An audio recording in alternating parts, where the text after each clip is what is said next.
Signore e signori, buonasera, bentrovati per questo terzo appuntamento con la musica classica in San Vigilio, uno dei più bei templi dell'acustica, è una chicca questa chiesa, per la rassegna di luglio di inizio estate che da qualche anno Radio Veneto 1 si preoccupa di portare presso di voi.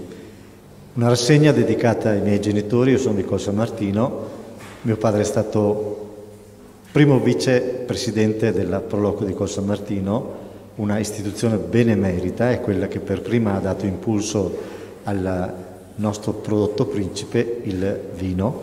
Abbiamo qui un ospite di quella generazione che è Walter Bagliana, presidente della Proloco, dei bei tempi, che merita un applauso, se mi permettete.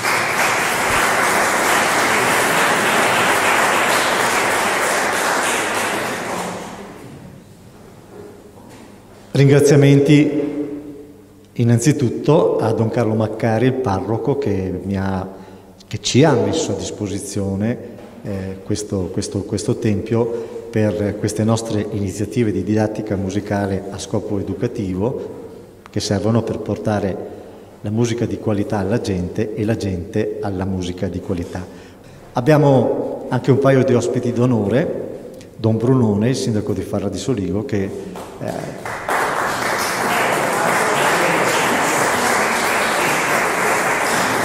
gli ho cambiato ruolo, l'ho fatto diventare anche sindaco.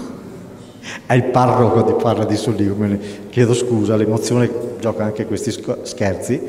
E abbiamo ospite anche un grande artista, Carlo Bagliana, impegnatissimo in uno dei suoi capolavori, sta colando una statua di oltre 2 metri di Sua Santità Papa Wojtyła, che andrà a Cracovia. Merita una mezza parola in più perché ha vinto questo, bando su 3.000 partecipanti e ha avuto questa prestigiosa commessa per la rassomiglianza. Il suo ritratto è quello che rassomigliava di più di tutti a quello di Sua Santità. Bene.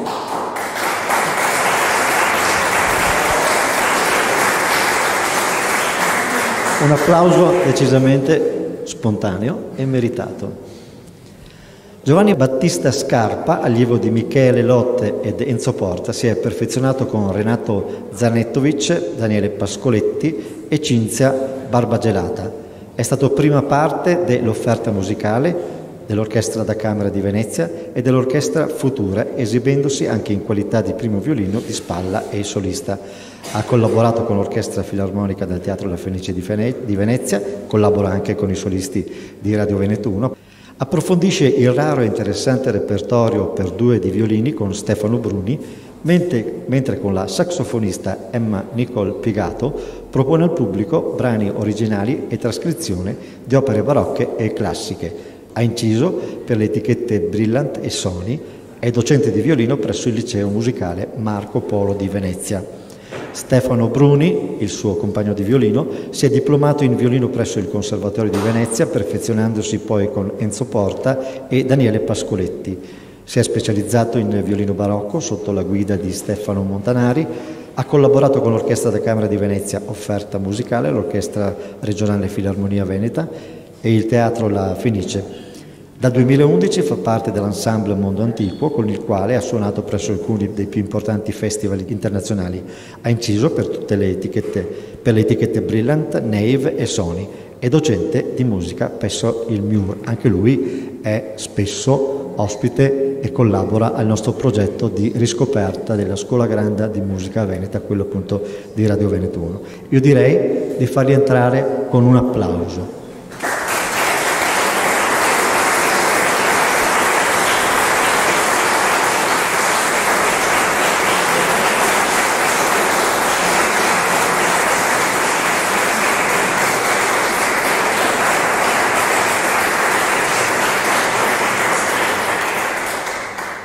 Grave dimenticanza, Giovanni è di Col San Martino, come Giulio Padoin la settimana scorsa e come il sottoscritto. La presentazione dei brani questa volta la lasciamo fare direttamente agli artisti per la più puntuale messa, come dire, a punto della serata. Grazie e buon ascolto.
Buonasera, è un piacere per noi essere qui, un enorme piacere. Diciamo che sposiamo in pieno il progetto che da anni il nostro amico Roberto porta avanti, ovvero quello di fare educazione. Tra l'altro siamo insegnanti, per cui la facciamo tutti i giorni e per noi è molto, consideriamo una missione il fatto di dare delle piccole indicazioni per permettere a tutti di avere una chiave di accesso alla scelta del programma che vi proponiamo questa sera. Nello specifico, questa sera, come vedete dal programma, affrontiamo un particolare periodo della storia della musica assolutamente importantissimo, che va dall'ultimo barocco al classico, ed è un passaggio di snodo fondamentale nella storia della musica. Adesso la parola al collega Stefano. Buonasera a tutti, benvenuti anche da parte mia. Faccio un salto indietro, ma ci metto proprio 5 secondi, di un secolo e mezzo rispetto all'epoca dalla quale traiamo i brani che stiamo presentando oggi, perché all'inizio del Seicento diciamo che nasce in qualche modo la musica strumentale, cioè si emancipa la musica strumentale da quella vocale, cioè ci sono dei pezzi per la prima volta scritti espressamente, la cosa è indicata per degli strumenti, senza quindi che gli strumenti debbano in qualche modo seguire le voci o seguire un testo. Questa cosa pone ovviamente un problema, perché che senso diamo a una musica che non ha più un testo, che non ha più un significato sopra? E ci sono diversi modi per fare questo. Sono tanti, io faccio solo gli elenco perché casualmente ci sono tutti questa sera, quindi gli elenco, dico proprio una parola per ciascuno. Un modo è quello che avete appena sentito, il canone, che è una forma di contrappunto molto molto stretta, ed è praticamente prevede che un esecutore esegua, diciamo, una serie di melodie, un brano, e l'altro esecutore a distanza ravvicinata lo ripropone pari pari. Noi avremmo potuto suonare questo brano leggendo sullo stesso identico foglio, semplicemente uno incomincia prima e l'altro poco dopo. Un altro modo lo sentirete adesso nel brano di Vivaldi, ed è diciamo quello che era nella tradizione poi veneziana della musica responsoriale. Nella Basilica di San Marco si alternavano 2 cori o 2 organi o 2 gruppi di strumenti, e questo in piccolo lo sentirete nel brano di Vivaldi che suoneremo adesso, perché i violini si invertiranno le parti molto spesso. Questo è un altro sistema. Poi abbiamo la variazione che sentirete al termine di un brano di Mattheson che suoneremo. Questo è un altro modo molto, molto utilizzato. Poi ci sarà alla fine del percorso con Haydn e Mozart sentirete molto la melodia accompagnata, cioè questa volta soprattutto in Mozart un violino farà, diciamo, la parte principale e l'altro l'accompagnamento. Ultimo, ma non da ultimo, e qui termino, poi diremo solo 2 parole dopo, riguarda la Gulliver Suite, che come intuite dal titolo è un brano molto particolare, perché è un brano che è anche descrittivo, cioè vuole con la musica, senza l'ausilio di un testo, descrivere una storia che è chiaramente quella dei viaggi di Gulliver, ma di questo ne parleremo dopo. Buon ascolto. Mi permetto, aggiungo solo una cosa in merito al brano che stiamo per eseguire. Il grandissimo Antonio Vivaldi, maestro assoluto, io lo definisco di orecchiabilità, è uno dei massimi esponenti della scuola veneziana e che farà da scuola a tutto il mondo, prende spunto dai suoi predecessori, che secondo me sono altrettanto importanti. In particolare mi riferisco ai 2 zio e nipote Giovanni e Andrea Gabrieli, che scrivevano la musica, avevano inventato il Dolby Surround, cioè mettevano un coro qui, un'orchestra lì, un solista lì, e l'ascoltatore aveva una percezione spaziale. Che cosa fa Vivaldi con questo atteggiamento responsoriale? Cioè un violino propone una cosa e l'altro imita, non è più come prima che il canone, che venivano eseguite melodie assolutamente identiche. Praticamente Vivaldi bidimensionalizza la dimensione surround, possiamo dire, e questo darà a sua volta la strada a tutta una serie di percorsi che vedremo oggi. Buon ascolto.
programma di sala non è indicato, ma c'è una piccola sorpresa, ma Roberto ovviamente era stato informato ed è d'accordo, per piacere di questo. Nello spirito dell'epoca, spiego anche il perché del titolo un po' strano, che si rifà al famoso film Una poltrona per due, una valigia per duo. Perché valigia? Perché chiaramente la formazione dei due violini è una formazione molto agile, nel senso che si presta a suonare in tutti i luoghi, grandi, piccoli, senza bisogno di trasportare strumenti ingombranti. Ovviamente il flauto ha lo stesso vantaggio del violino. All'epoca molti brani erano scritti anche per motivi commerciali, per poter vendere di più, senza indicare lo strumento o addirittura indicando un sacco di strumenti possibili, in modo che chi andava poi acquistava lo spartito, che suonasse il flauto, che suonasse il violino, sapeva di poter suonare quel tipo di musica. E così alcuni brani di stasera sono pensati proprio per essere suonati con strumenti diversi, due violini, violino e flauto, violino e oboe, due oboi e così via. Buon ascolto.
Prima Stefano accennava al fatto che in questo periodo la musica cominciava ad avere un'emancipazione da un testo scritto. Tante volte ci si chiede: ma cosa significa la musica? In realtà la risposta è più semplice di quello che sembra, ed è: la musica non può altro che significare se stessa e nient'altro.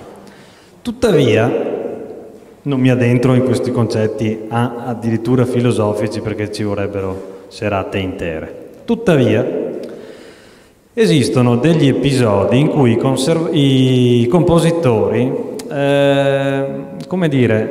scrivono della musica,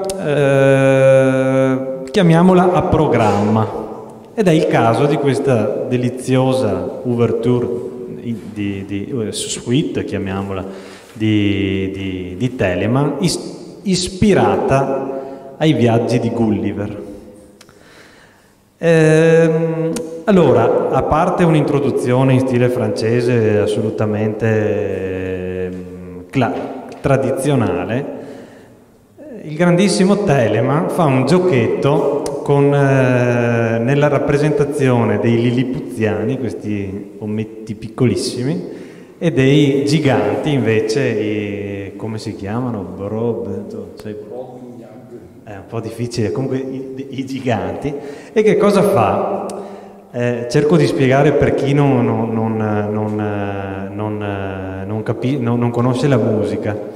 Rappresenta i lilipuziani con delle note di valore piccolissimo, cioè tutto questo più nero vedete e più significa che le note sono di valore piccolo, e quindi fa un gioco più per l'esecutore che per l'ascoltatore, a proposito del fatto che la musica rappresenta se stessa. Per quanto riguarda i giganti, fa la cosa opposta. Vedete che la pagina è fatta da note bianche. Le note bianche rappresentano, sono valori molto grandi, cioè note di valore lunghissimo.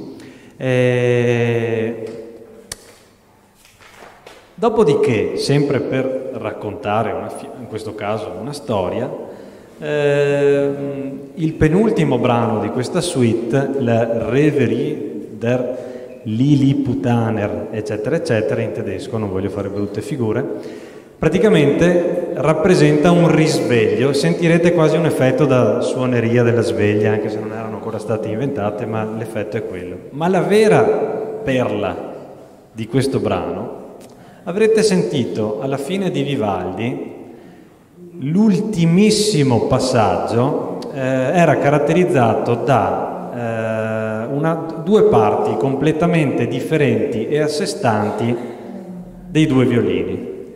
Telemann fa parte da un presupposto simile, ma lo supera e addirittura scrive due parti completamente diverse. Un tipo di danza al primo violino e un altro tipo di musica contemporanea dall'altro, che è fatta apposta a disturbare. Infatti io cercherò di dare questo effetto di cattiveria e di disturbo nei confronti di Stefano.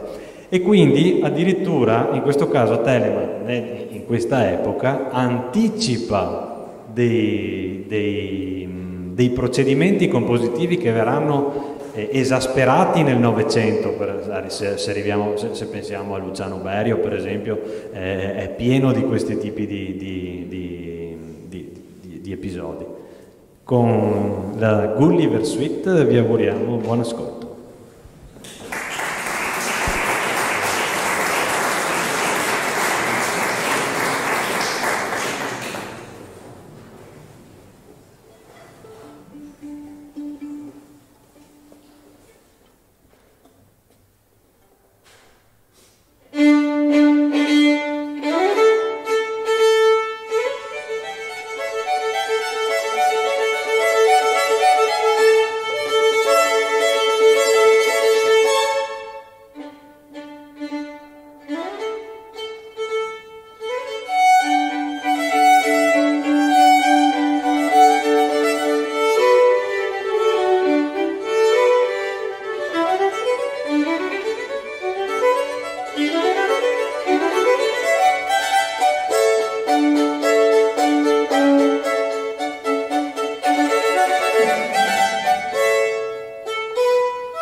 Vi ricordate che abbiamo parlato di musica fatta anche per chi la suona, che la vede diciamo da una prospettiva diversa ovviamente. E il canone. Mettiamo insieme le due cose. Abbiamo un foglio qua in orizzontale che leggeremo insieme. E come mai in orizzontale questo foglio? L'ho messo in leggio apposta, perché uno di noi leggerà il foglio capovolto. È un brano di grande virtuosismo compositivo, non è difficile da suonare, ma per chi l'ha scritto è veramente impegnativo, perché noi suoneremo, uno suonerà il foglio leggendo le note diciamo dritte e l'altro le leggerà capovolte con la pagina girata dall'altra parte, e vedrete che funziona perfettamente. Quindi questo pezzo è stato fatto per essere suonato, uno parte praticamente dall'inizio e l'altro parte dalla fine e va al contrario, e funziona perfettamente. Immaginate cosa vuol dire pensare una cosa di questo tipo e realizzarla. Buon ascolto.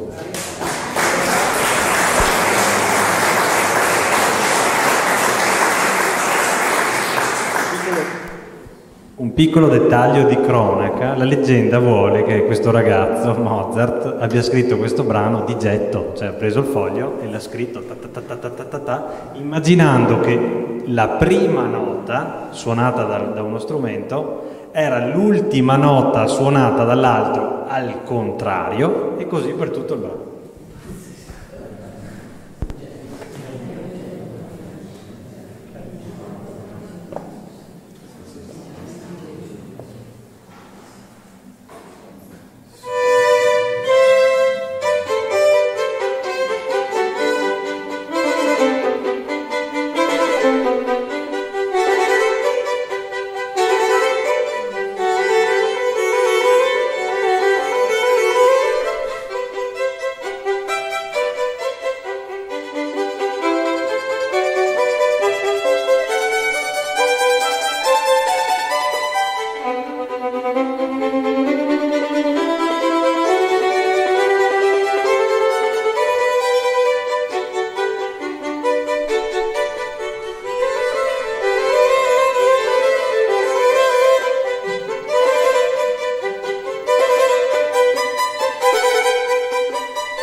Alla luce di tutto quello che abbiamo sentito oggi, riascoltare un canone assume nuovi significati.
Bene, si conclude così questa nostra terza serata. Io direi che un altro applauso a questi ragazzi davvero bravi.